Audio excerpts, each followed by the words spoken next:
by the AUV team, which will be followed by a panel discussion.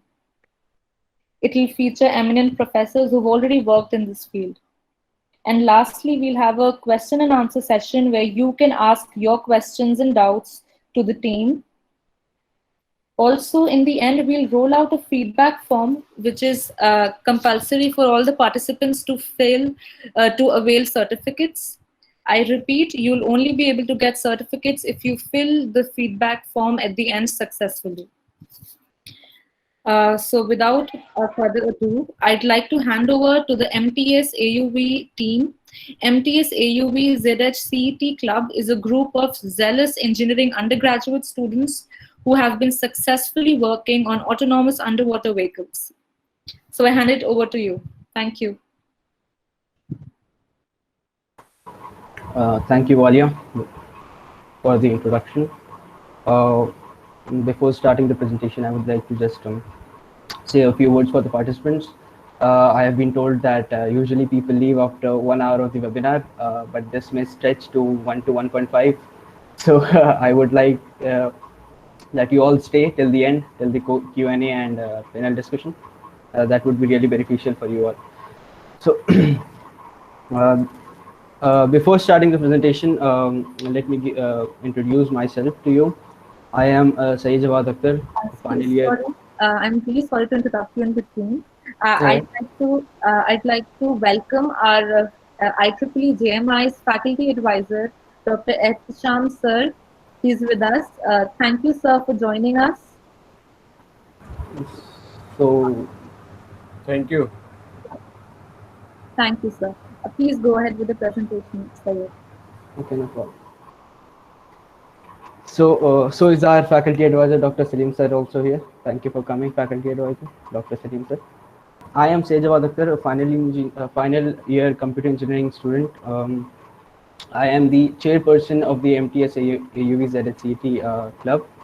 Along with me will be my team members, Shubham Singh, the vice chairperson, Zaifa Khan, and Salma, to make you understand how a club works and all the competitions that we participate in.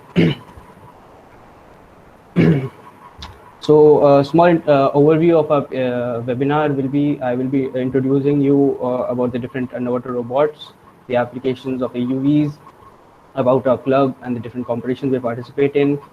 So, and further, my team members will brief you about the different responsibilities and tasks done by our different teams.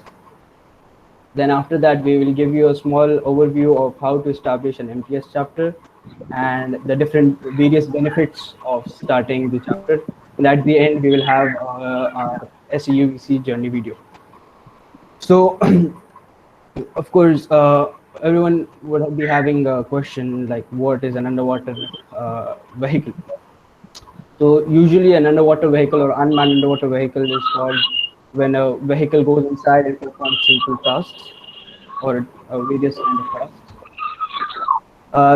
It is broadly classified into three types: AUVs, autonomous underwater vehicles; ROVs, remotely operated vehicles; and HOVs, humanly occupied vehicles. So the first one is an ROV, remotely operated vehicle. This vehicle has the important feature of being connected to a tether. A tether is actually a wire, or you can say a big it's a wire that is connected to a computer or a power source station at the docking point, or on a ship or on a boat, and all the controls and the power is given from that position or from that docking point to the vehicle. And this vehicle, being a very small vehicle, goes down and performs all the tasks according to the human that is controlling it. It has various sensors like manipulator arms to collect some different samples, cameras to capture videos and photos, and the thrusters that actually give the movement to the vehicle. The next one is an humanly occupied vehicle. An actual human sits inside it rather than a tether connected to a person outside water. So it has to be obviously big and protected because a human life is inside, with all the power and control configurations has to be shifted inside the vehicle. So it is a big vehicle as compared to an ROV. The third one and the most sophisticated one is the autonomous underwater vehicle. Neither does it have a tether connected to it, and neither a human is inside it. So everything has to be controlled and done by its own. So how does it do that? So a computer with all the pre-programmed structures and the basics of how to perform tasks and how to maneuver underwater is fed into it, and using its different sensors like pressure housing, pressure sensors, sonars, hydrophones, cameras. Using these sensors, it performs its various tasks underwater, then comes back to the specified coordinate that was provided to it inside its computer and comes back to the surface at the docking station. From there, the human takes it back and analyzes all the data that was actually captured underwater. So an AUV is majorly used, has a, you can say, an advantage as compared to the other two, ROV and HOV, is that it can go to those places where humans can't reach. So of course, when we talk about a project, we have to talk about the applications, because applications give us how we have to perform in this real world. One of the one of the application of an AUV is in rescue operations. As you all might have remembered, a case happened in Thailand a few years back when a few under 14 football team of Thailand was stuck in a cave and for around 2 to 3 days. And at that time, various scuba divers and rescue operations were being done. At that time, Elon Musk, CEO of SpaceX and Tesla, came with an idea of making an AUV to help those students there. Even though this was not taken up by the Thailand government, but as you can see, this was the you can say the development of engineering so fast in this field is getting very fast. So I'll just show you a small clip of the AUV.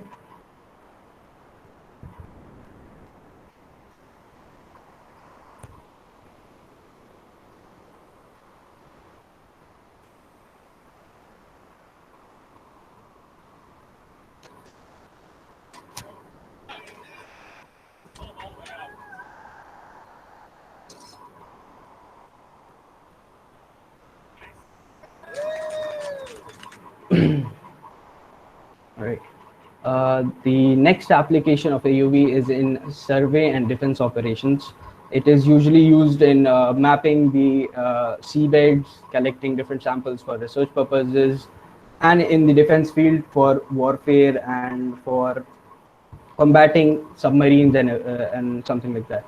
So I'll just show you a small clip of 3 minutes showing an A9M AUV, an industrial AUV, how it surveys and detects various things underwater in defense operations.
So moving on, a small history of our club.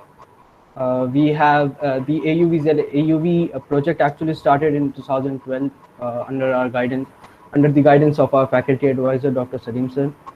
It was a small project by a few students from mechanical engineering. At that time, the students participated in various design competitions and won, but our club was not fully formed until 2017 by the name AUVZHCT. Then our formal first competition was in Singapore AUV Challenge in 2018, and then we moved on to participate in the Students Autonomous Vehicle Competition 2019 in Chennai. Also in that same year, we joined our hands with Marine Technology Society, and our club became MTSAUZSCT. Then we were among the finalists in Singapore EUV Challenge 2020 as well as Mate ROV Competition 2020, but due to COVID, the competitions were cancelled. So, of course, whenever you talk about a club, you think about the competitions. And why do we go to a competition? To check our level in the field, to know about, to get an exposure of the industrial field, and to know our competitors. So there are four major competitions that we actually participate in. The first one is the Student Autonomous Underwater Vehicle Challenge, a competition that is being conducted by National Institute of Ocean Technology in collaboration with the Ministry of Earth Sciences, India, in IIT Madras. The arena of this competition, or usually a lot of competitions, is an Olympic size swimming pool with different tasks to be performed in it. The safe competition has a very good variety of tasks like shooting torpedoes and dropping and picking up of balls. This actually shows the level that where your AUV stands in this field. The achievements that we have got in this competition is that we have been clearing the computational design rounds since 2012. We then participated in the actual competition in SAFE 2019 and packed the fourth position. This is our vehicle, Safina Abdos 3.0. That's what we called our vehicles. C 3.0 that helped us win this competition in 2019. The next competition is the Singapore Autonomous Underwater Vehicle Challenge that happens every year in Singapore Polytechnic in collaboration with IEEE Oceanic Engineering Society. This competition actually gives a first-time competitor, a first-time AUV team to get an international exposure along with a very good and acoustic related tasks to be to perform in this competition. One of our greatest achievements in this competition, and as this was our first one in 2018, we bagged the best AUV title in Singapore AUV Challenge in 2018. These are our vehicle pictures at the left. The third and the most sophisticated and important competition that happens internationally in US is the RoboSub competition.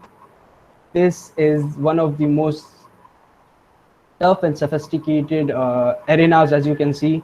It's an oval shaped.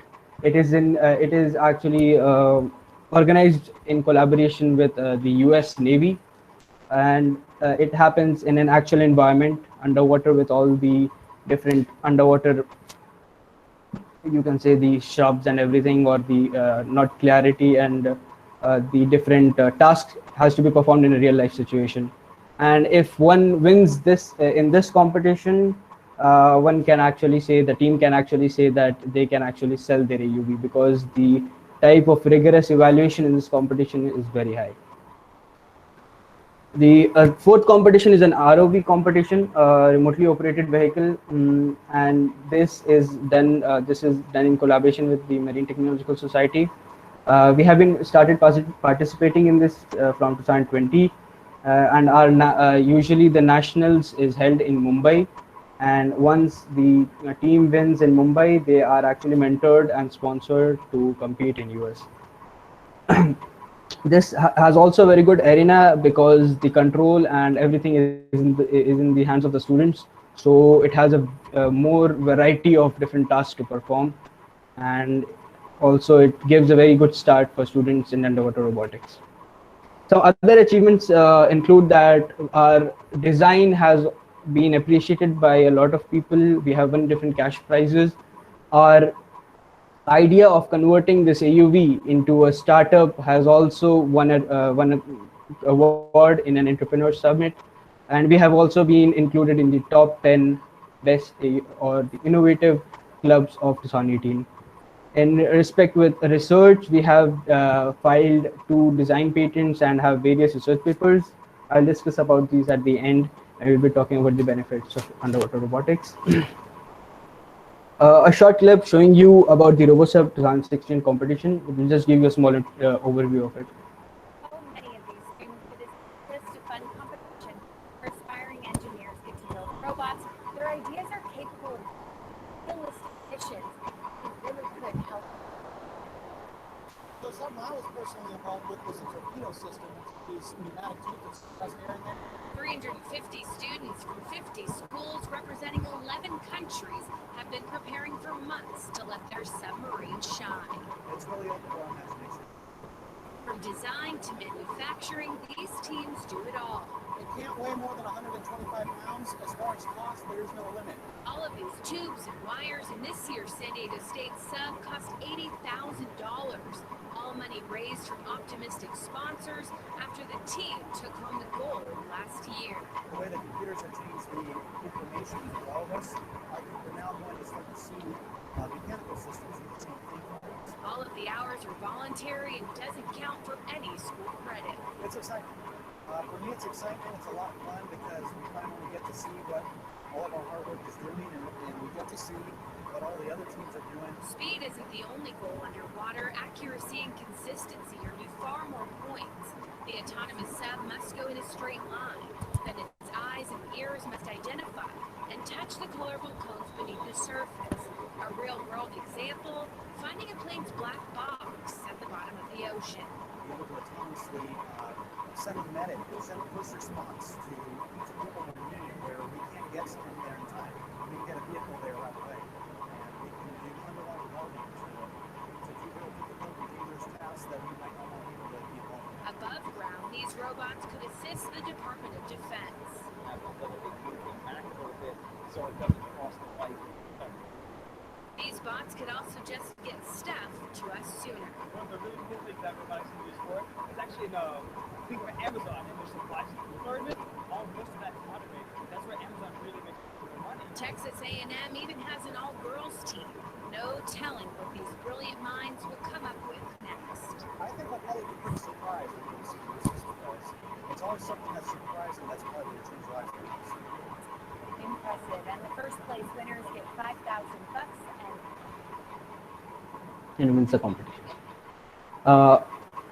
Talking about a club, the basic or the fundamental part is the teams in which the club is divided.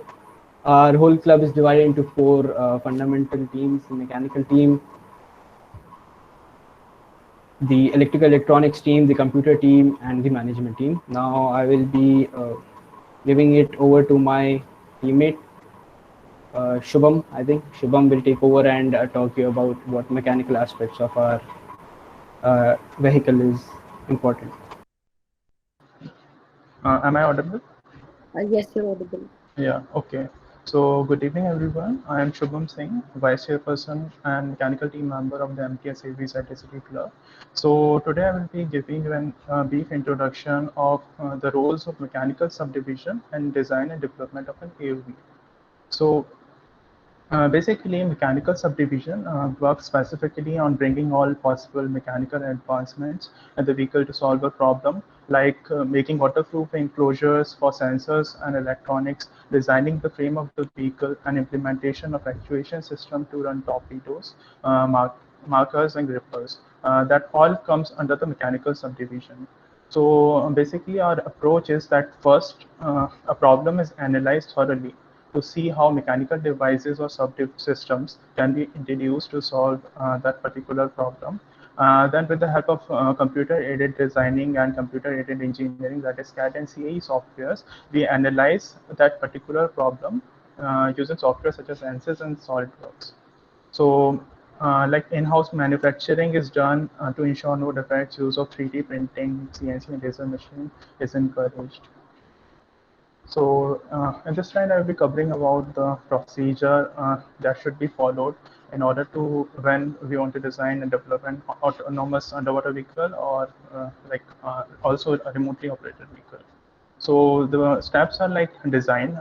So design of an underwater vehicle is an iterative process.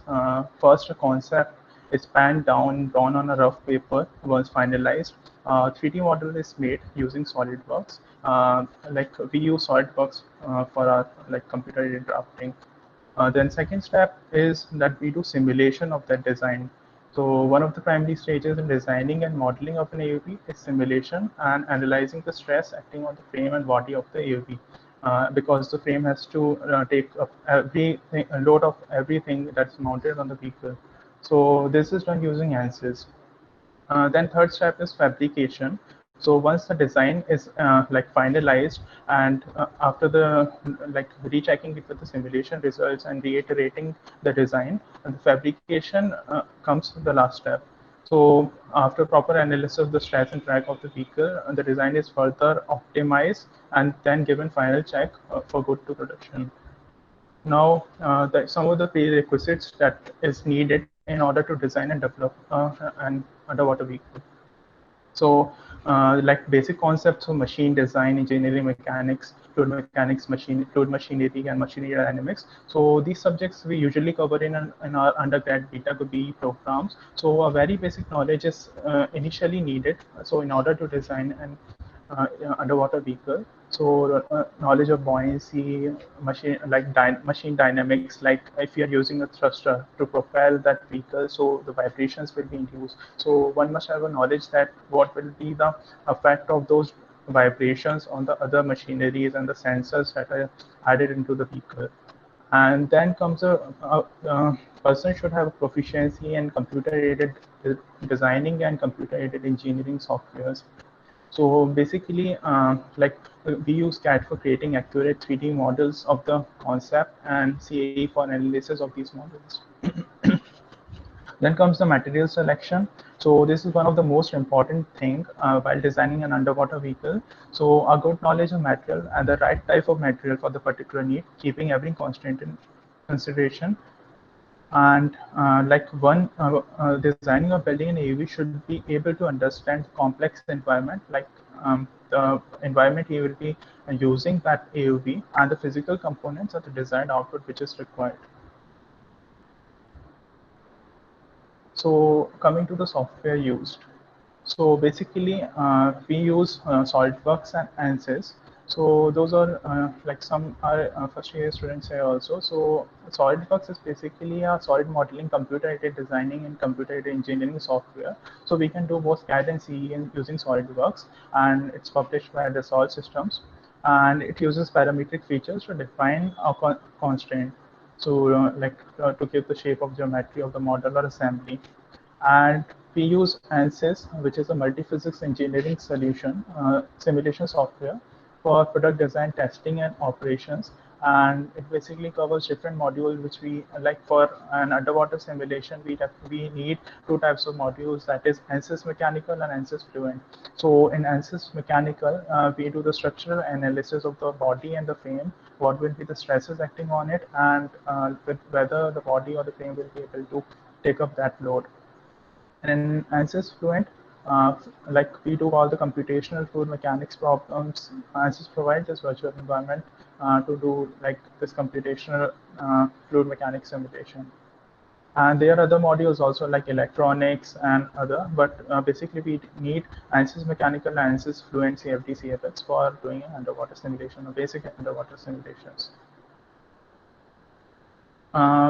In our vehicle, we do like flow analysis using ANSYS. So, and also we do optimization of our frame, that is the chassis of our vehicle using ANSYS Mechanical. So those involve like in underwater robotics, engineers have their different roles. So mechanical engineers are designated some post and they have different roles. So basically, like in the design and development of underwater vehicles, design and simulation engineer comes first. So here are some roles of it, that he needs to understand the complex environment and the task assigned to him in designing and simulating the vehicle. Initially, what he has to do is that he has to understand the process and analyzing the needs with other and discussing it with other engineers. So he should CAD and CE proficiency is must for every engineers, but this is a must that he should know the exact environment of the vehicle he needs to design the vehicle for. That the fabrication engineer is responsible for testing raw materials, and basically selection of the material is a major is the main thing a fabrication engineer is in charge of. And then the torpedo engineer. Torpedo is basically, those who don't know, is a mechanism of firing you must have seen a missile. So it is a mechanism in RoboSub competition, we have a task to fire a torpedo through a gate. So that is assigned to a torpedo engineer, and he plays an integral role in research and development, production, installation, and maintenance of that mechanism. And then comes a prop engineer. Prop engineer, he should have a good knowledge of structural engineering and testing and production of those structures. So then we come to the most important topic of the slide. That is the main criteria, material selection is the most important factor for an underwater vehicle. So material is to be decided very carefully, keeping all the factors and constraints in mind.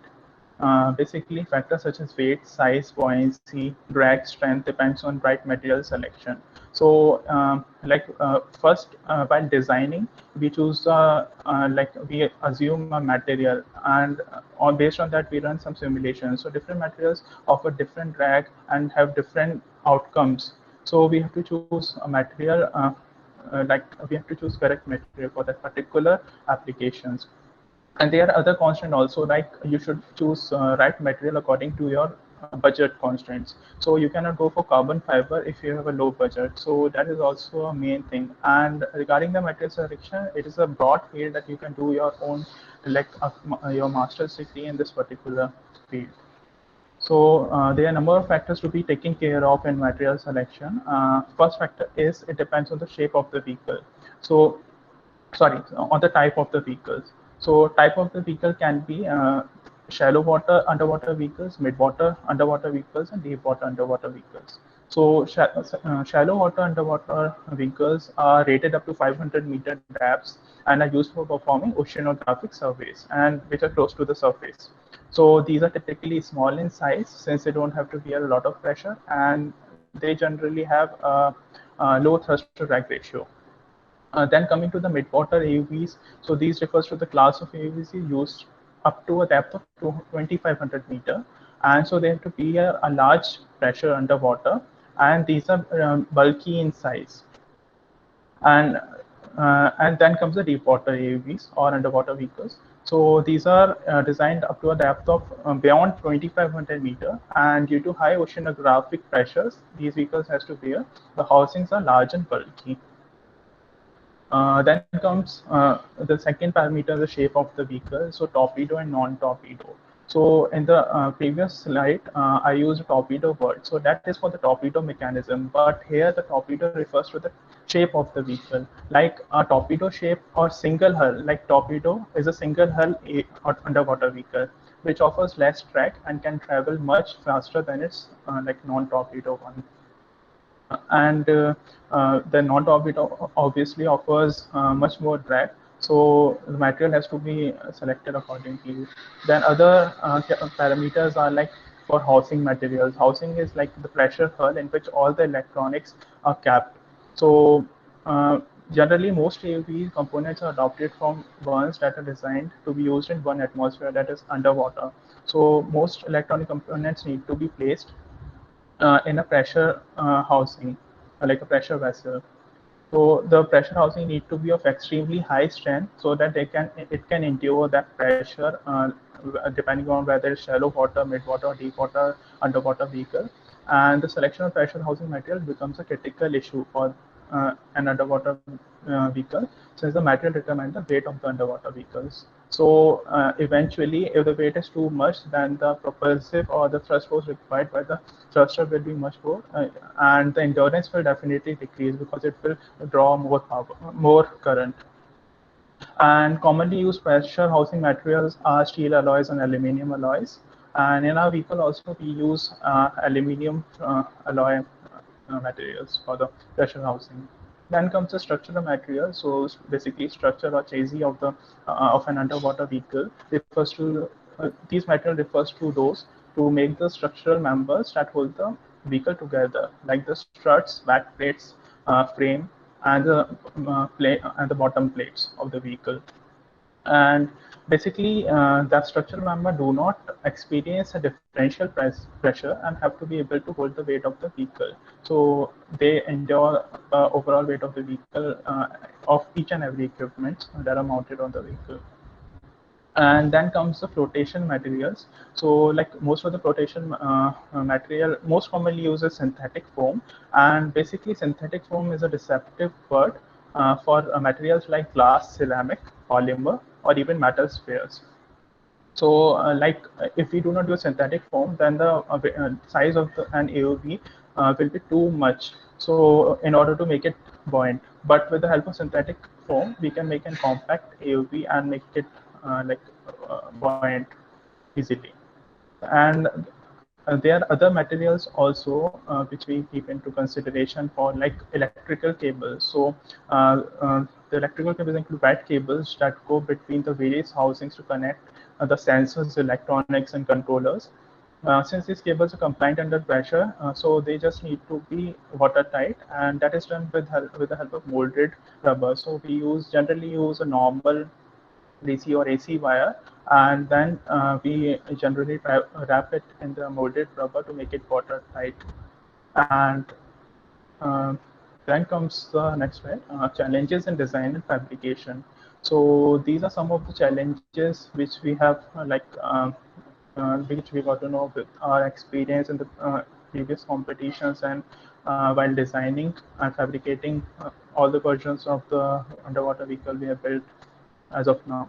And these are some like leak proofing of the hull. So basically, while designing, we have to give certain tolerance in the flanges of the pressure vessel or the complete pressure vessel. So if these tolerance is, if there is any error or if the tolerance is too much, then there are chances of water leaking into the pressure vessel. So right tolerance to be provided, and they are also correct or right use of O-rings and the flanges to in order to ensure that water don't leak into it. And then comes stability, and stability is basically the role of center of gravity, and center buoyancy plays a significant role here. So we have to first we have to check whether we want to design positively buoyant, negative buoyant, or neutrally buoyant vehicle. Then we have to keep a center of gravity and buoyancy according to that. So then th- third condition is that when an AUV or underwater vehicle is underwater, so there is highly nonlinear time varying dynamic behavior underwater. So basically it means that there are currents and waves which are uncertain. We do not know the magnitude of those, and that will cause the instability in an underwater vehicle. So control under these dynamic conditions too difficult. So vehicle is designed and programmed keeping this in mind, and to counteract the effect of these currents and waves. And we also keep into account the obstacles and disturbances that into consideration, so that the stability and overall control of the vehicle is not affected. Then comes the uncertainties and hydrodynamic coefficients. Like I just in the previous slide I told about the material selection. So and when the vehicle goes underwater, so the drag coefficient, pressure coefficient, every coefficient varies according to the different conditions. So we could not we don't know whether what will be the exact value. So that needs to be considered. So we generally keep it into consideration while designing it. And then comes the basically the dynamics of that underwater vehicle we can say that similar to of a flying object. So it is quite similar of that of an aircraft. So basically the main forces acting on it are thrust, lift, drag, weight, point, force, and all these forces also induce moments. So I have like in the in the slide, you can see that propulsive force acts in the forward direction, drag in the backward direction, buoyant and lift force acting in the upward direction of the vehicle movement, and the weight is in the downward directions. And like coming to the next slide. So basically, it covers the advancements in machining and technologies. So, like 3D printing, it's one of the main advancement. Like one of the biggest advantage of 3D printing is rapid prototyping. So before this, in our AOV1 version, we used to do like manual machining using that manual lathes and milling machine. So there was the tolerance used to get disturbed. So there were leakages in the pressure vessels, and it usually takes time. But with the help of 3D printing, we are able to do rapid prototyping, that we are able to design, manufacture, and test our prototype much at a faster rate. And before that, it used to take months for us to get that manufactured. And we can actually get it printed at a much lower cost. And actually, it is cost effective. And the use of composite materials. Basically, composite material, like when we are designing a pressure vessel or the housing of an underwater vehicle. So we use material like steel alloys and aluminum alloys. But with the use of those two materials, the weight of the vehicle, they have the less compressive strength, so it limits the depth up to which the vehicle can go underwater, and also the weight of the vehicle is increasing using that material. So with the help of composite materials, we can reduce. At the same time, we can reduce the weight of the vehicle and also increase its depth up to which it can go underwater. And use of CNC and laser machining for accurate and precise machining, and for precise cutting of the parts. Like a small error can cause, or intolerance while machining can cause water to leak into the hull. And if your part is precisely machined, there are less chances of any water leakages. So, like for example, like pressure vessel flanges, there are always chances of water leakages if these are not properly machined. So if we go for like CNC and laser machining, and there's a this is a like requirement that when we are fabricating or like manufacturing a pressure vessel, then we should go for more precise machining. That is possible with CNC and laser machining. And for manufacturing other parts, we go for 3D printing because it's a rapid prototyping process, and we can easily check our design whether it's suitable for that particular need or not. So that's all for the mechanical subdivision. Now I will hand over it to Josefa, our team member. He'll cover computer and electronics subdivision. Thank you. Okay. So, good evening, everyone. Assalamu alaikum. A little bit about me. My name is Mohammad Josefa Khan. I'm third-year computer engineering student. I work at AUV in the computer vision, sensor fusion interfacing, and deep learning. This is a short overview and outline of what I will be discussing. So I'll be presenting about both electronics and computer team, their responsibilities associated, as well as what a person who joins electronic or computer team will learn and what are the opportunities ahead. So first we'll be discussing about autonomous versus automatic, the difference, because since it is very important to understand an autonomous underwater vehicle, because a lot of people have already discussed about underwater vehicle. Then in electronic section, we will discuss about the standard tasks and then some go into detail about the boards and microprocessors and some sensors. Similarly, in computer section as well, we will discuss some standard tasks and that you need to perform in a team, as well as go into detail into computer vision, some frameworks, and as well as the AI perspective we can delve into, and some other computer technologies. So, start presenting again. Can you start presenting again, because someone else started presenting, so it went away, your presentation. Okay. If you just spin it, it was actually presenting from.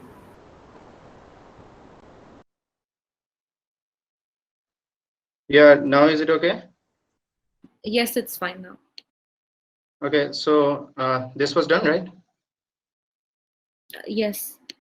So, okay, so I was discussing the outline that we'll have in this presentation. Since it is very important to distinguish and understand what is exactly autonomous in case of autonomous underwater vehicle, because we already have discussed, a lot of people have already told you about underwater vehicles, but the fact that that vehicle is autonomous is very interesting and intriguing.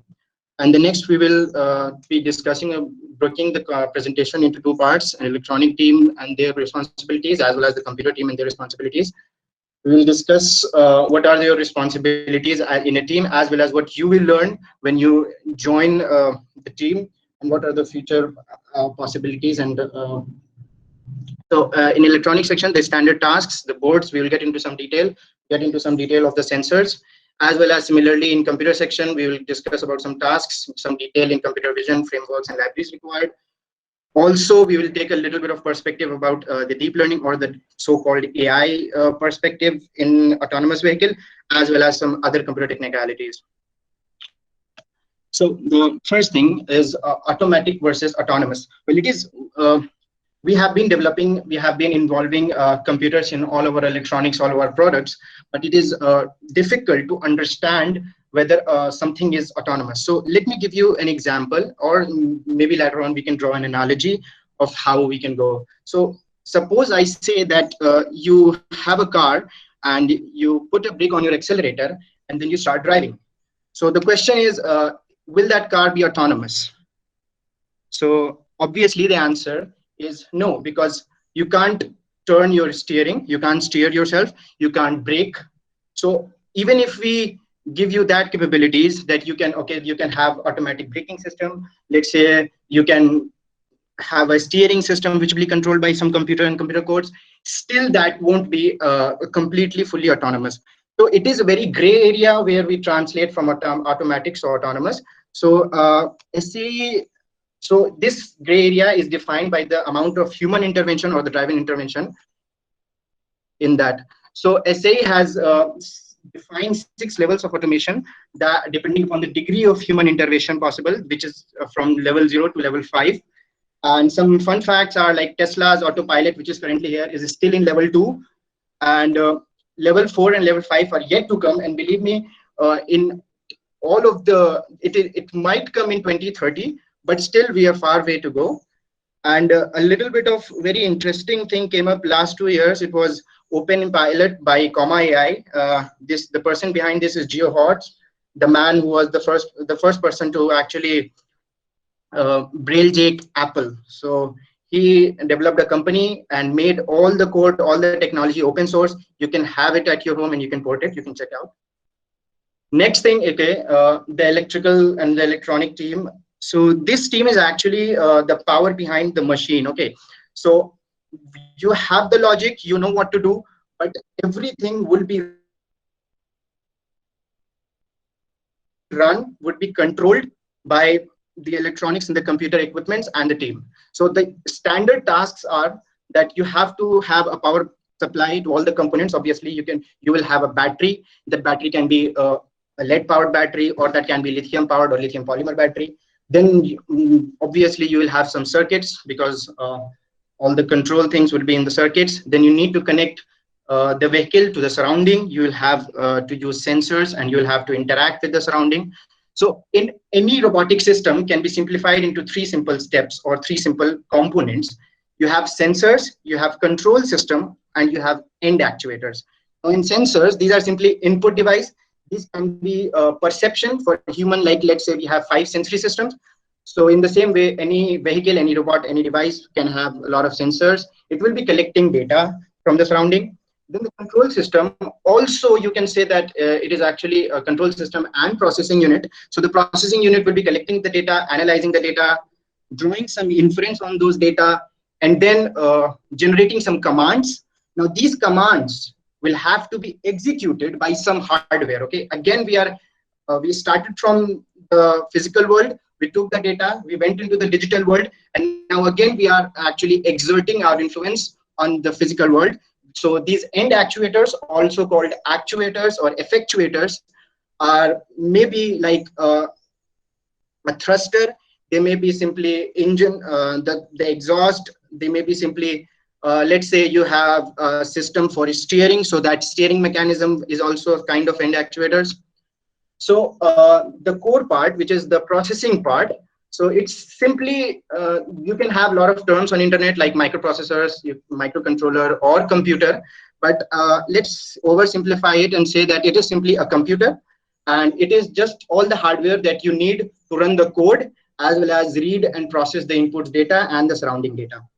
So some of the most famous computer system, we can say, because these are actually combination of computers and microprocessor, microcontroller. So most famous is Raspberry Pi. You might have heard of it. It is actually simply a computer without a laptop, without a screen. Next is NVIDIA's Jetson Nano. It is actually Raspberry Pi with an added GPU capability. So you can run all of your deep learning models, because they need a lot of parallelization and a lot of computational power. Next is Arduino. It is also very famous. This one is in fact microcontroller, and it is simply used for various specific purposes. It is out of the scope of this presentation to discuss the difference between microprocessor. Yeah. You need to represent your. Okay. No, actually, you have to pin the screen of Huzafa bhai.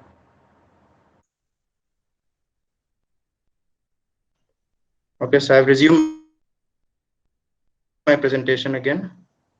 It was only the matter of pinning, not of representing. Okay, now is it okay? Yeah, it's okay. So we were the last. It is out of the scope of discussing what is the difference between microcontroller and microprocessor. But thing is, you just have to know that these are the processing units, and all of your codes will be running on it. New technology, especially in electronics, has been in the last decades called FPGA, Field Programmable Logic Gated Array.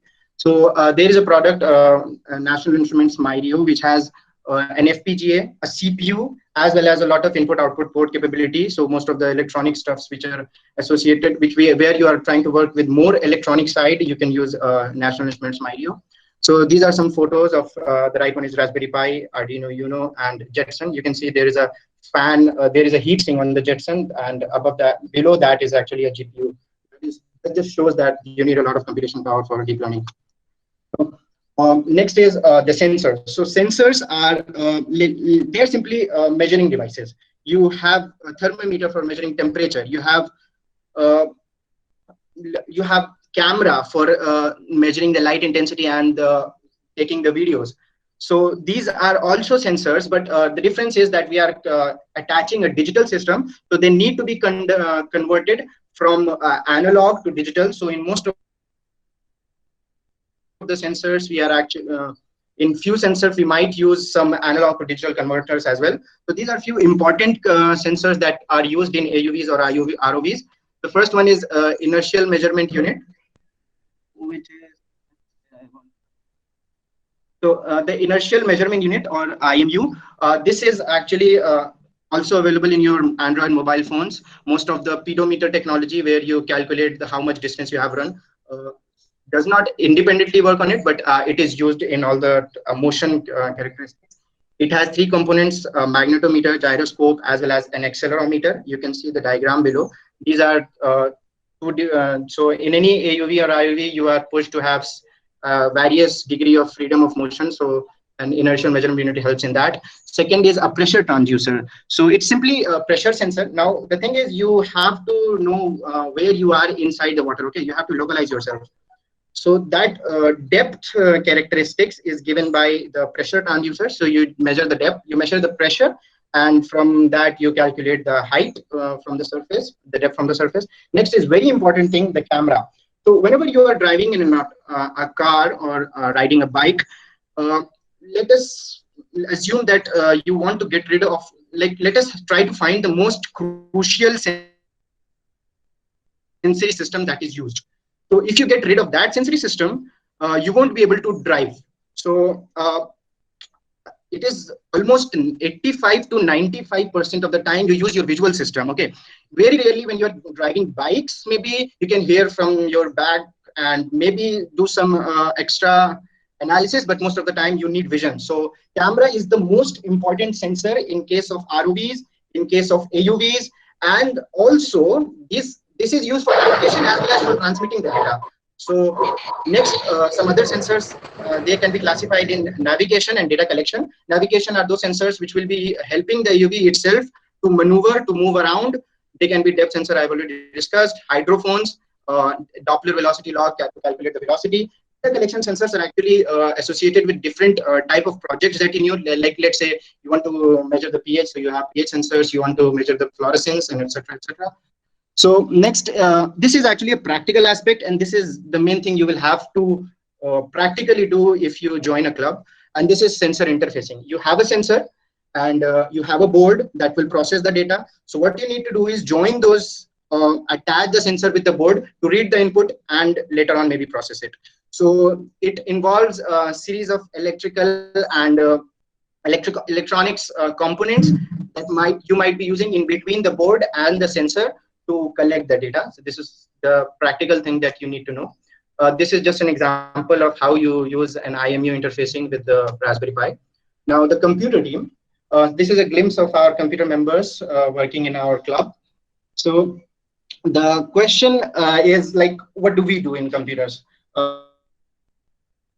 Because there are robots and robotics. There have been a lot of improvement in robotics, but most of them have been in embedded C. So in the recent rise, what do we do and where do we stand? So we are simply bringing the intelligence to the intelligent system. Okay, so whatever advanced devices you have, they are dumb until unless we have a good logic, a good code running behind that. So this is just a standard division of the tasks that you need to do. Or the first is the perception part. Again, you can relate these to the electronics because electronics and computer parts go hand in hand. So the perception part is where you perceive about your surrounding. You collect data from your surrounding. Okay, so here you can have a lot of sensors. But this is from the computer side. So we won't be discussing about the hardware part. And then the path planning. Okay, obviously, once you know about the surrounding, once you know where you are, now you need to go from some point A to some point B. There might be some hurdles in between. So you might have to maneuver from, like, let's say this is a hurdle, then you might have to maneuver from right to left, or maybe decide where you have to go. So that is path planning. And then it's just control, that when you have decided the path, you need to give commands, and those commands will be controlled, need some extra control systems to be executed by the effectuators. So this is just a generic autonomous vehicle flow that you have the sensors. Now you can club all the computer and electronic system together. This is a sensor, you collect data, then you generate a perception and understanding. Then you develop a localization, that where you are, a sense of relative distance between different objects. Okay, so that is also called map building. Then you can develop cognition and planning. Then the motion control, okay, let's move ahead, straight, turn, light, left, and those commands will finally be given to the actuator for the actual movement. So the perception, as I've already told, like this is a car, there are a lot of sensors involved, a camera, radar, LIDAR, GPS, others, and all of these sensors are combined together to detect different things, lane detection, traffic detection, free space detection, as well as localizing where you are. So one part is where you are detecting what are other things in the scenery, and the second part is you are trying to locate where you are with respect to other things. So you want to have a relative idea of your whole surrounding. So once you have that, you have perceived the surrounding, the next goes is the planning, where you on the route you predict other, let's say there are other vehicles, a dog is moving, so you predict their movement and predict whether they will be in your path or not, and with that respect you change your behavior. Then you have a trajectory. Then you take the understanding of map, use some controllers. So this is a PID. This is the actual controller that you might be using a lot. And PID comes in electronics, actually. It is a proportional integral differential controller. So, and then next is MPC. This is actually an advanced PID controller also. And there are some other controllers as well. So just a basic overview. So I already told you path planning. So there's a car in front of you. You just have to maneuver from the left. And the next is obviously the control, that steering, braking, and pressing some, okay, showing the indicator, okay, we have to move, turn left, turn right. So this is the actual part that a human will see happening. Rest of the thing was actually happening behind the scene. This would be something which would be happening in front of you and you can observe. So a little bit detail into computer vision. This is the, as I have already told, vision system is the most important thing in autonomous vehicle as well as in underwater vehicle. So this is simply the science that deals with giving computer the ability to understand. Okay, you can see, the camera can see there are a lot of objects, but these are all pixels. Okay, you need to understand that all of the objects that are in front of you are different objects. You need to classify those objects, like this is a car, this is a man, this is a road. I have actually a better GIF next in the next slide, so it will get clearer. So the understanding and extracting information and drawing inference part comes in computer vision. And as you can read, researchers believe that theoretically cameras are the only sensor that any autonomous vehicle needs. So, but we are still far away, as you know, from Tesla and their products.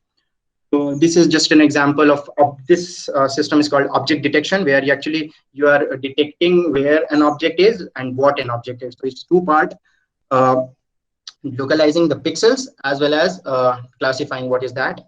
There is also an advanced part of our object detection called image segmentation, which is also even more cooler part.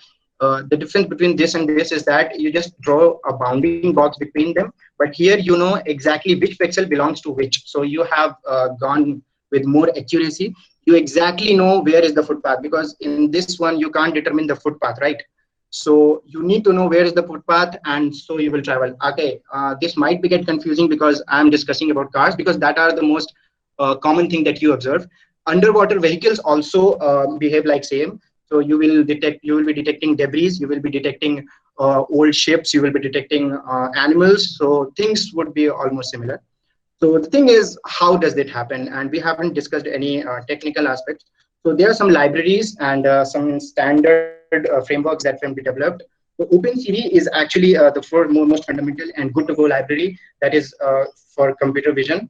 And you also have a lot of inbuilt image processing, line detection, contour detection, and a lot of all the processes available inside the open detection already built. So you just need to call a function. And they also have some neural network capability as well. Next is this photo is actually done by YOLO. So YOLO stands for you only look once. This is a very fast and efficient object detection. SSD is also something like YOLO with a different architecture.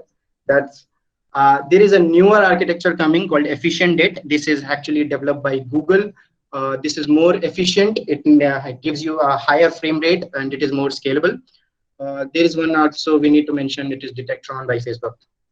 Now, this is very important. The current hype in artificial intelligence and where artificial intelligence goes in. So I have already discussed a lot of applications, but all those applications, I never told you like what is YOLO, okay? How does it do that?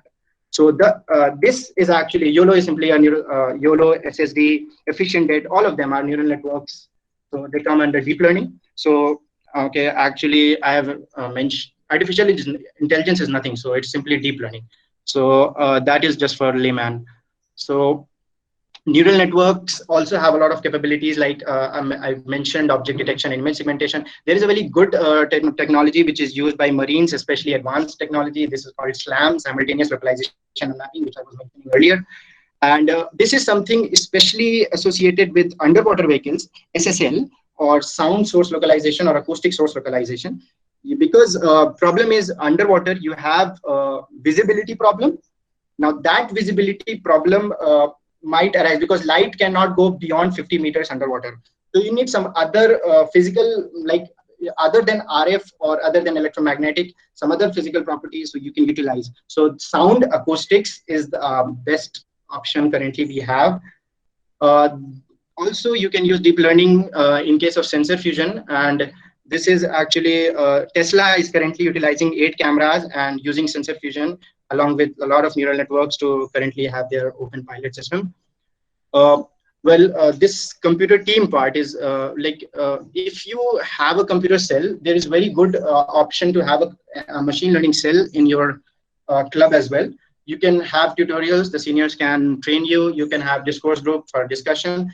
A lot of newbies come and they need to get started. So if you don't have a club, you don't get started. The problem is that you know that in first year, okay, this is C++, this is Python. You actually never see something working. You have never created something. So there is no fun and joy when there's not that much fun and joy associated when you see simply that, okay, you compile and run the code and you see a number 76 or 77. So when you join a club and you can do a lot of machine learning, you see things actually getting created. And obviously, there are a lot of competitions and the recognition associated with it. This is a photograph of a SLAM where they have actually located the surrounding as well as they have mapped the whole surrounding and located themselves as well. This is underwater SLAM where they have marked the whole terrain. Now, this is some computer prerequisites that need to be covered.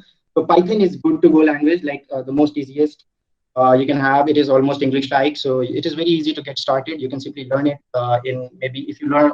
So it is very like preferable to use Python, and because there is a lot of open source support.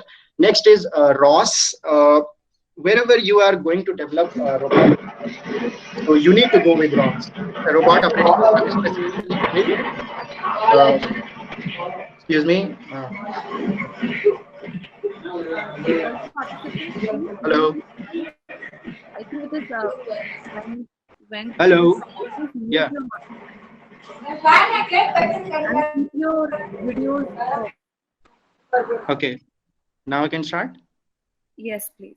Okay. So you need to take. I have already bolded it. So made it bold. ROS is very important tool when you are dealing with any kind of vehicles or whenever you are going for autonomous underwater vehicle, any robot. It has all the toolkits that you will most of the time need. So they have developed most of the time, most of the things like SLAM has already been developed inside. They have a simulation integrated. They have, and the important thing is it has been built around robotics. So it is very suitable that it is a good to go language. So if in case you are going for deep learning and for ML cells that you have, you can start with TensorFlow and PyTorch. Both of them are good. And if you are going for microcontrollers, though for Raspberry Pi, you need Python. So it's okay. If you are going for Arduino for specific purposes, let's say for searching, you can use, a lot of people know C++ or C, so it's nothing.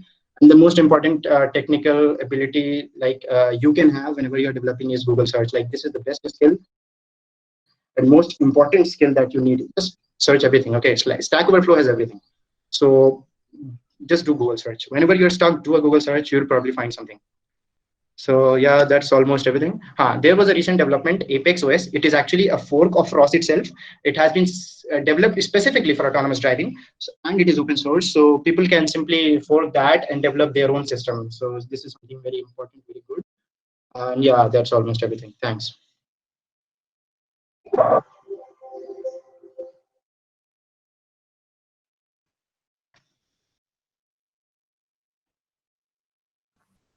Okay, hello everyone. Am I audible? Yes, you're audible. Okay, my name is Salma. I'm from the management team. I'm in third year mechanical student, and I'm the alumni relations and social media manager at the MTS AUE ZHCT Club. So I'll be talking to you today about the management team, after which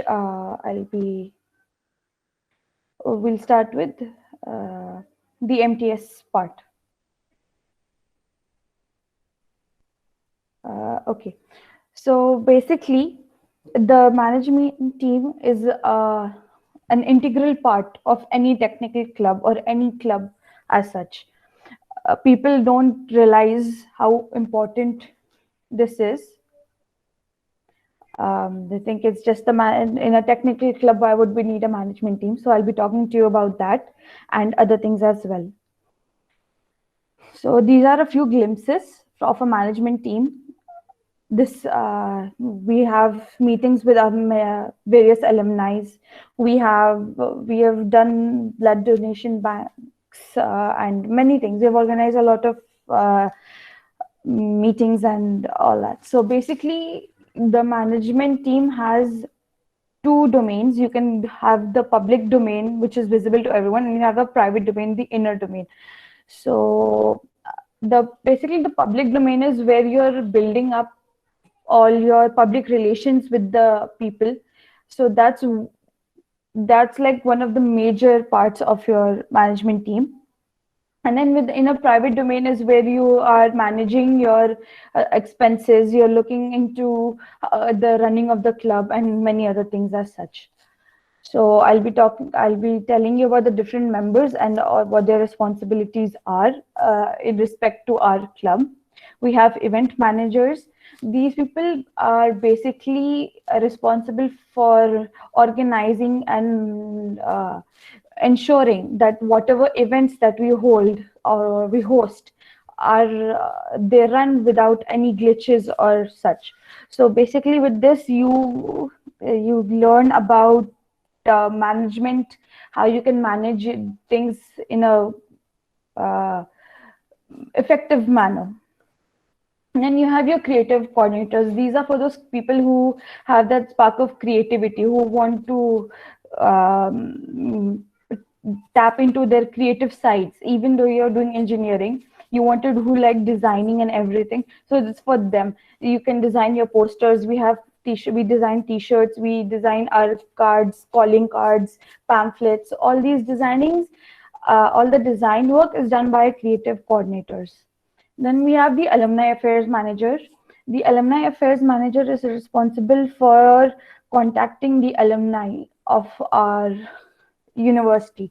So they're basically one major part of alumni relations managers is that you should be a very people person. You should be able to communicate. You should be able to put forward what you want to convey clearly and in a very precise manner. And you should be very convincing so that they can help you out. So that basically you have to sell your product. So you need to be very persuasive and creative, imaginative. All these things are built up by these things. And then you have your sponsorship coordinators. We have two types, online and offline. Online sponsorship coordinators are, online sponsorship is done on various platforms. You have Keto, you have Milap and many other things. And then the offline is you'll go and talk to them face to face. So this is another part where you need to be very persuasive and you should be able to talk. So this basically is building up your public speaking skills. It's building up your negotiation skills. It's building up your presentation skills. And this is really good for people who are aspiring for MBA, who want to do MBA in the future. So that's a really good, it's a really good opportunity for them when they join the management team, because this helps you out because you get an idea of what is expected from you in the field. Then you have your media managers. These are for those people who are handy with cameras and videos and video editing tools and Photoshop tools and all that. So this is for those people who love handling cameras and such equipment. And you have your social media managers for all those fanatics who are 24 hours who spend majority of their time on social media, and you get to do what you love at the same time you are promoting your promoting your club and increasing your outreach through these social media handles which we have. We have Instagram, LinkedIn, YouTube, Twitter, Facebook, and all, etc., etc. And then you have the treasurer. The treasurer is responsible for managing all the finances of the club and such. Then I'll be telling you about what the skills you can develop from when you join the management team. What are the skills, the core skills which are developed? It enhances your leadership skills, because you are basically, the management team is the team which holds the club together. It's the glue. You communicate between all the core teams: electronics, electrical, computer, mechanical. So you are the one who's communicating back and forth between all the teams. So it improves your leadership skills. It gives a canvas to your creativity. This is for all those people who like the social media coordinators and the media coordinators and such. and then it lifts your confidence in managing teammates. Like, again, leadership skills, confidence, this is the thing which improves your personality. It has a huge impact on your personality, and it improves your negotiation tactics. So I'll be talking to you about the benefits. What are the benefits of if you join a management team? Because again, I'm saying, I've heard people say, you're in a technical club. Why management? What's the use management? You should have gone towards the technical side. I'd say people psychology. You understand the psychology of the people, the way they think, and that you can, if you apply that in your daily life, it's really, really helpful. Then you have interaction with a vast variety of people. You get to interact with so many people. Like, it's amazing with the number of people who come face to face with on a daily basis in our alumni meets, and when you want to talk to them about sponsorships. So it's like you build contacts throughout the place. Like I said, MBA aspirants. This is really a really good opportunity for people who are aspiring for pursuing MBA as their post-graduation. And you develop life skills, talking, public speaking, you have your confidence, you understand people. Basically, it's all about you develop skills which you will require in the field later. You will need to talk to people in giving interviews. You will need to interact with people.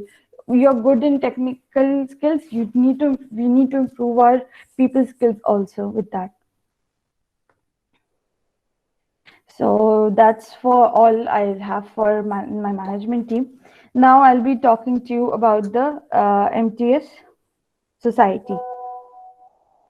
The Marine Technological Society is a society, is a huge group which focuses on underwater robotics and the development of marine technology.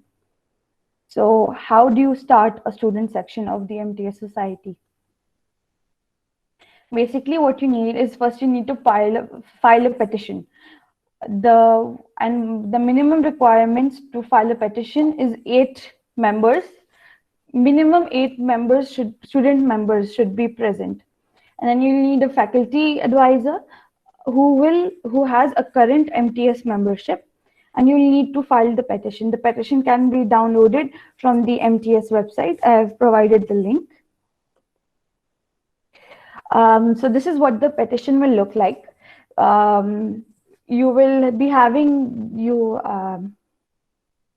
have to decide on a name that, like ours is MTS AUV ZHCT Club. So we will put that in, and which section you'll want it. Then you'll have the counselor's signature, your faculty advisor's signature, and then the list of the 8 people with all their details will be given. And then there are few things which are expected once you are a MTS student member. You should have executive officers or a student section chair maintaining the current MTS membership. Means you need minimum 8 people at all times to have a working MTS society, students section. Okay, the students are expected to meet once every 4 months to update the student members about the MTS activities. Like, so you will have quarterly meetings in a year where you will discuss all that is going on, and you'll be updating that what are the activities that have happened. The addition, like again, there are some musts listed over here. Minimum 8 numbers of current MTS student members. There should be 1 local event every year. You should submit an annual report. Dates are given by this date, an annual report of accounting of all the activities which have happened, all the meetings which have taken place, everything that has happened. An annual report will go to the main MTS Society branch, the headquarters, and annual update of contact information every year. If there are any changes in the contact information that have to be provided to the MTS Society, and after every quarterly meeting of all the activities which have taken place, you will send a report that this is what was this is what happened. These are the activities which we have organized and everything on the given dates. So now I'll be handing it over to Jawad Bhai, who will be talking to you about the benefits of the student section of the MTA Society. Thank you, Salma.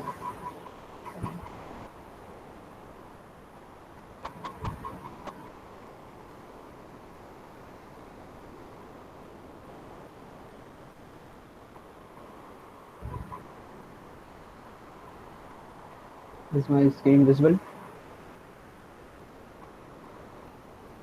All right. And my audio, everything fine? Yes, you're audible and visible. So, as you heard about the different aspects of the autonomous underwater vehicle club, the mechanical part, the electrical electronics, and the management and computer part. So at the end, the student thinks, okay, these are all the complications and the benefits, but what exactly will I get after I complete my BTech? And that's the important point. Whether you get a job or not, whether you get into masters or not, how will this club actually help? So one of the there are two major benefits of joining any extracurricular club. There is the industrial exposure and the research exposure. But specifically for underwater robotics, as you know, it's a very, as you can say, the latest research area. Plus, the industries is also advancing in this. So the industrial exposure during the club actually helps you in experimenting and knowing new and different softwares. Everything audible, right? No. Yes. So as my team member Shubham said about SolidWorks, there are various other platforms for mechanical simulations as well. So this actually provides our club, or a club in any university, provides a platform for the students to experiment and get to know different softwares present in the industry. As the management team always has the opportunity to get sponsors, so the students also can avail these things for free of course. There are different various other hardwares and softwares that the students get to know. For example, the gazebo simulation softwares, the students actually get to know about the robotic simulation, the computer part. All the softwares and experimenting can make you ahead of everyone or the other students who didn't actually join.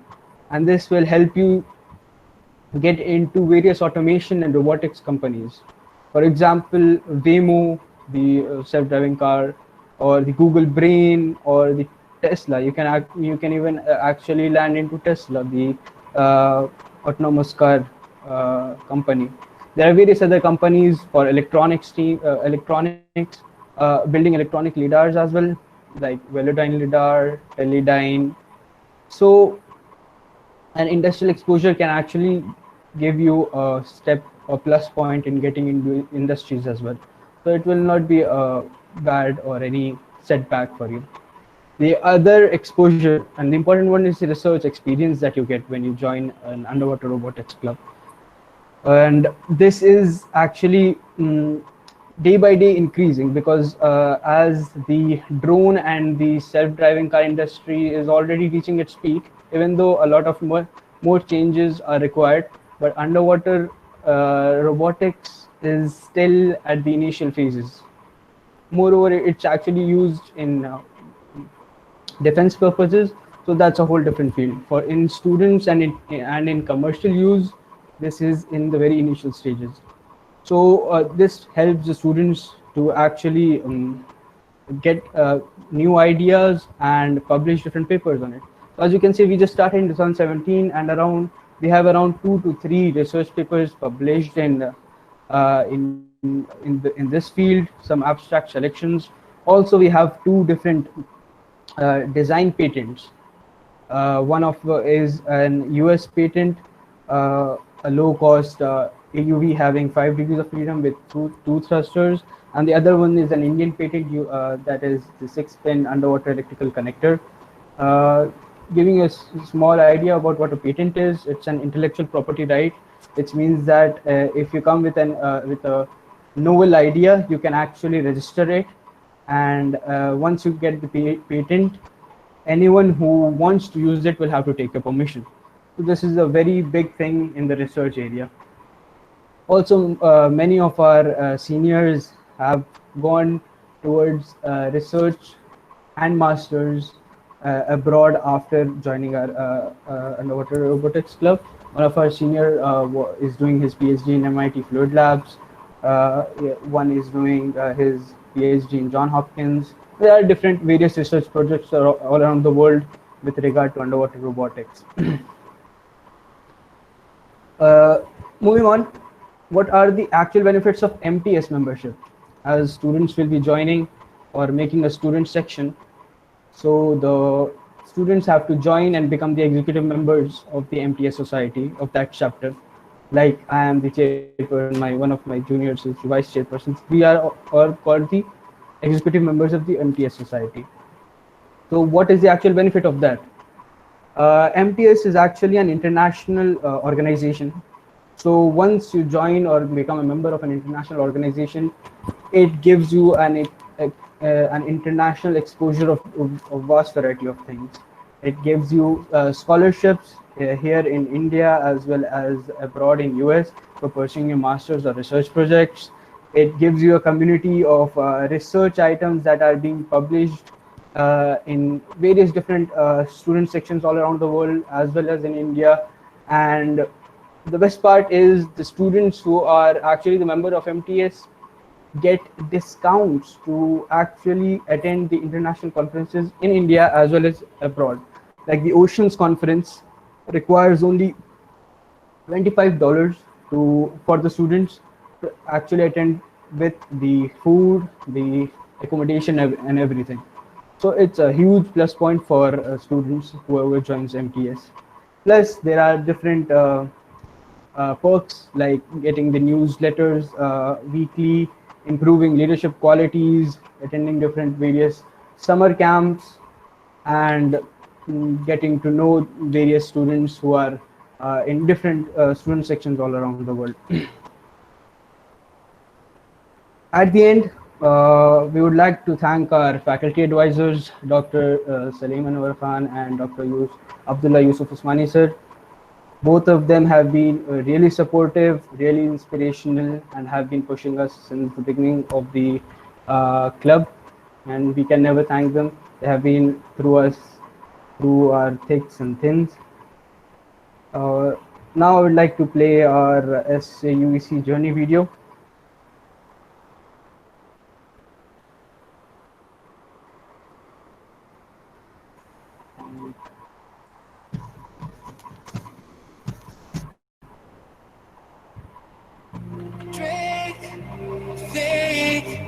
Deeply and so it sink. Finally, someplace I found peace in the dark of night. Tabletops counting eyes in the early hours. Stone cold inside. Banging drop stanzas, never needing answers. We wander all alone, but we can't find the street lights gone. We wander all alone, but we can't deny we are the street light people.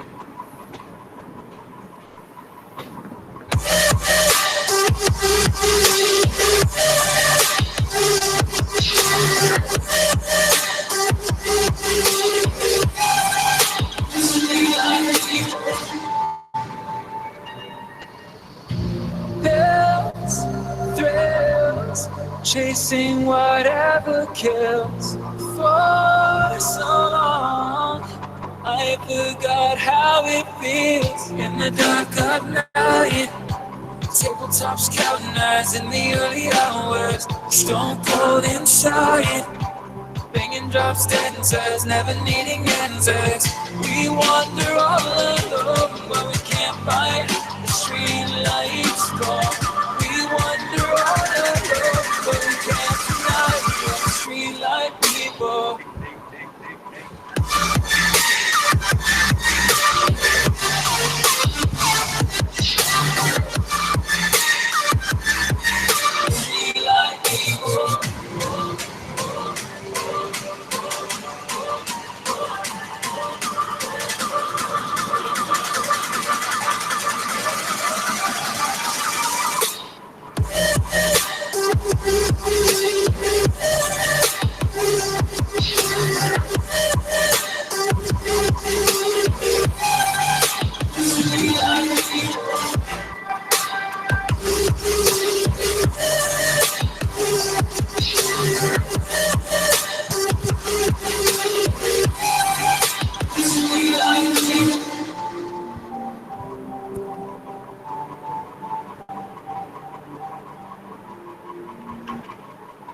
You can also watch our video on our YouTube channel, AUV030.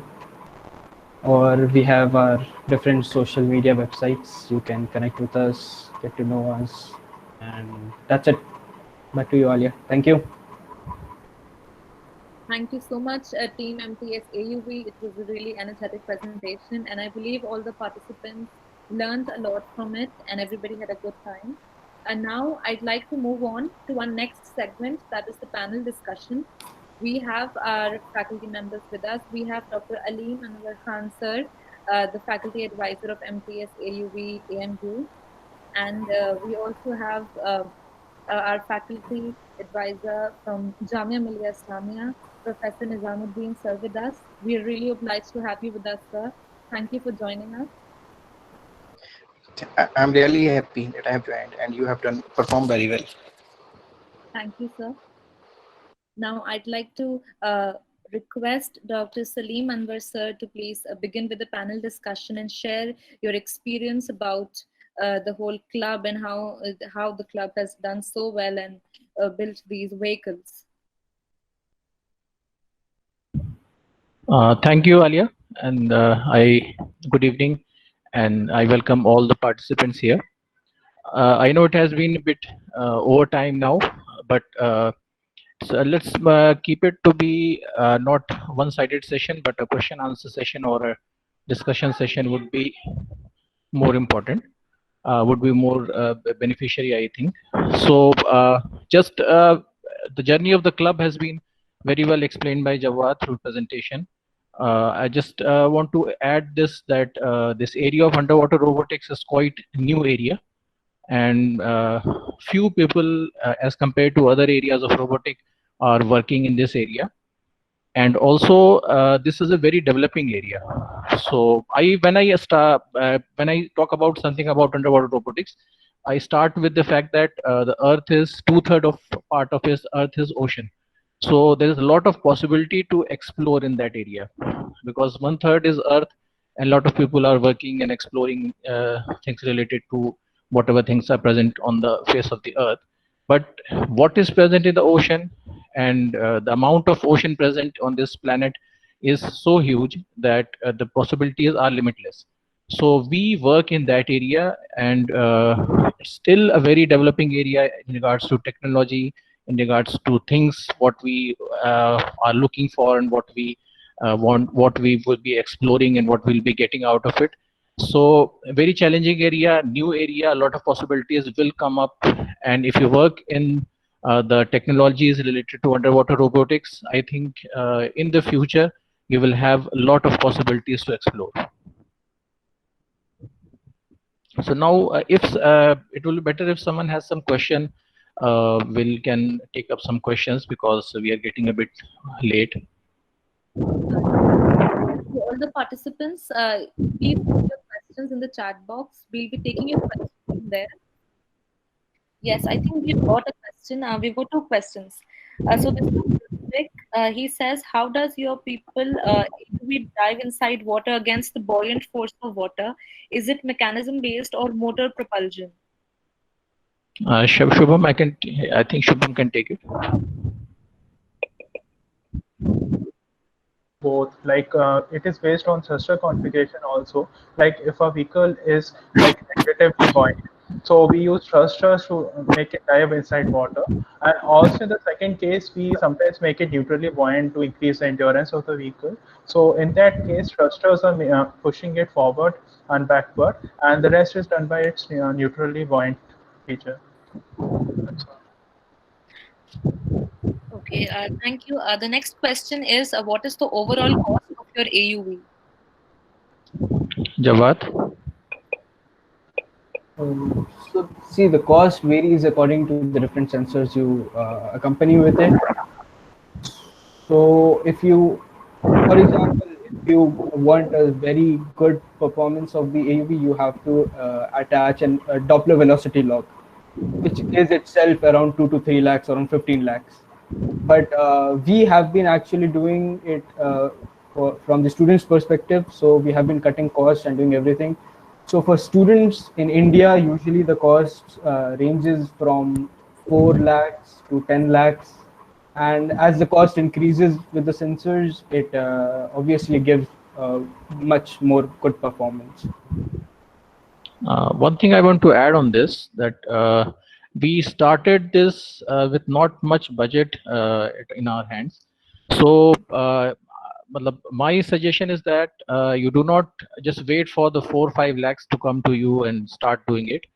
Start with whatever you have and try to make efforts to get whatever you don't have. I think you will be able to build an AUV. But if you wait for the budget of 5-10 lakhs to come, then you start to do it, then I think it will be difficult to get that amount of budget to start with. Start with whatever you have and then make efforts for what you don't have, then I think you will achieve the target. So the next question is about career opportunities that have already been covered in the presentation. So we'll move on to the next question. So the author asks, what will be the role of mechanical engineering in this project, and what mechanism are we using here? I think Shubham can take it. Yes, sir. So basically, I've just mentioned in my slides that mechanical division is the architect and builder of the vehicle. So we need a physical device to incorporate our electronics and computer thing.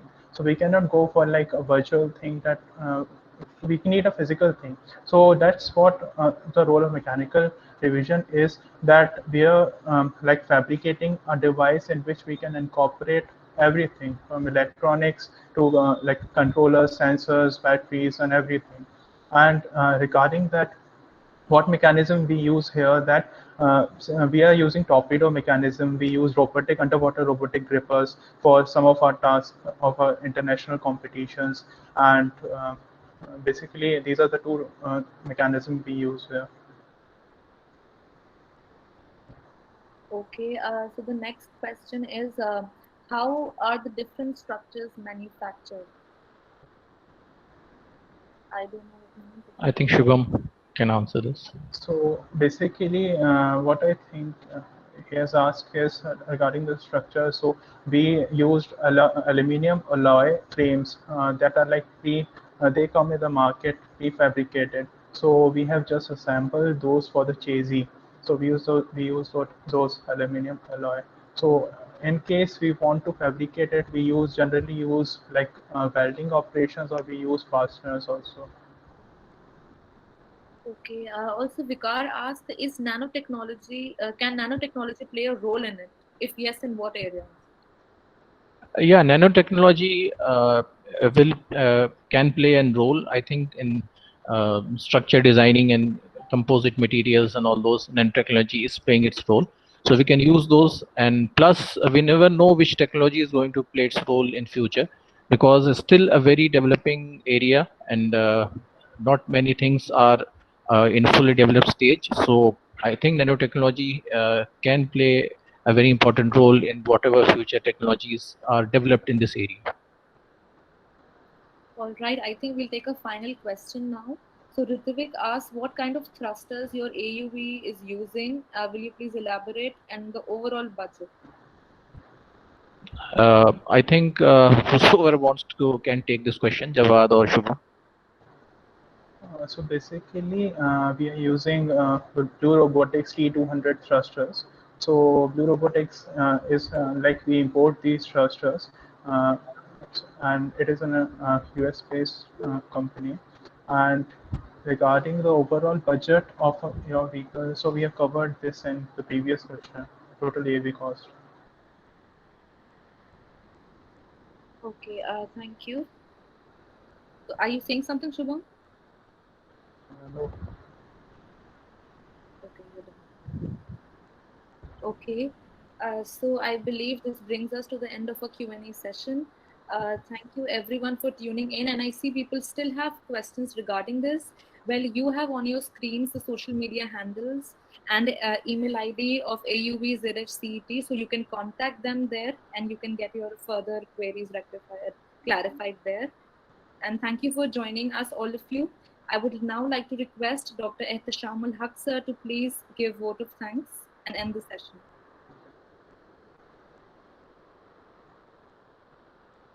Good evening, everybody, and many congratulations to organizers of this event. It is a very, as we can see, the participants were around 150. So this itself shows, the popularity of this event. Dr. Salim Anwar Sahab, very nice to see you again. I and Salim Anwar Thank Sahab you. were. Yeah, thank you, Adisham. Same from my side. We were batchmates, and nice to be on the again together on this different platform. So this area is very emerging, and what I saw is it is a club of interdisciplinary areas. Like I saw, machine learning, AI, and other things, and we are also working on that, and we are using in different technologies and different applications. But this gives a very big chance to collaborate with mechanical can collaborate with electronics and computers, and this collaboration changes the world. Today people are have gone for doing PhD in USA. They were from electronics background and they did PhD in electrical power electronics and all. And they called me that they want to learn the power electronics because this is the energy. Same is valid here also. Somebody from electronics will go for PhD in USA and maybe he'll get a topic to work on this autonomous vehicle. So this is happening worldwide. A very big opportunity for all our youngsters to go in higher research, to become entrepreneur. And you'll get a lot of fundings. Fundings is not a problem because we are living in a global world, and if you have to just convince the companies that your innovation is useful for them. So thank you very much to all of you. Thank you again to organizers of IEEE JMI and the team of AMU and faculty members, Nizamuddin Saab, and all other students and faculty members all across India. So we hope this webinar will add new enthusiasm to the whole team and will come out with some more innovative solutions. So thank you very much. Thank you, Alia. Thank you, sir, and thank you all the participants. Stay tuned for more events to the social media handles of IEEE JMI. Thank you.